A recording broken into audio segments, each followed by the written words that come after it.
Jules Good from the Autistic Self-Advocacy Network here with another call to action for you. Autistic people are being tortured at an institution in Massachusetts, and we need your help to stop it. The Judge Rotenberg Center, or the JRC, is an institution in Canton, Massachusetts. People with intellectual and developmental disabilities, mental health disabilities, and learning disabilities live there. Some people at the JRC are forced to wear an electric shock device. This device is used to punish the person wearing it by giving them electric shocks. These electric shocks are more powerful than a taser and very painful. The JRC shocks people for lots of things, including self-injury, swearing, and disability-related movements and noises. ASAN and our allies have been fighting to stop people at the JRC from getting shocked through a campaign we call #StopTheShock. We've been working together to try to stop the JRC for more than 10 years, and we have another opportunity now to stop electric skin shock. The FDA is currently accepting public comments on their proposed rule to ban electric skin shock devices. Public comments are a way for people to share ideas with the government. Public comments let the government know what everyday people think about a rule or law. Anyone can write a public comment. Yes, that means you. And in the next video, we'll show you how.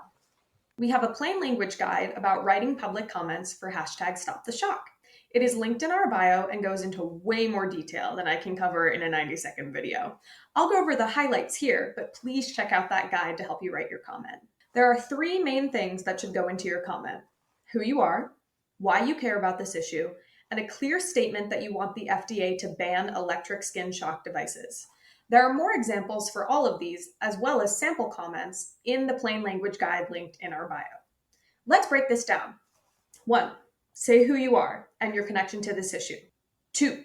Say why you care about banning electric skin shock devices.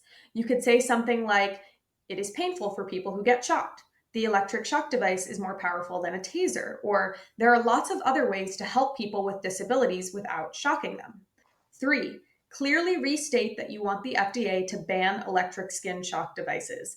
It is important that the FDA can quickly understand your stance on the issue because they have to read a lot of comments and won't spend a lot of time on each one. You can also include a personal story that relates to this issue if you have one, but you don't have to. For more on this, check out the guide linked in our bio. Now that you've drafted your comment, you're ready to submit it. First, head to the link in our bio and click Submit Your Public Comment for #StopTheShock here. This will take you to the Federal Register website, which is what the FDA uses to collect comments. Then click Submit a Formal Comment. You can type or copy and paste the text of your comment into the box labeled Comment. You only need to fill out the fields marked with a red asterisk. You can enter the email in the box labeled Email to receive a notification when your comment is published, but you don't have to.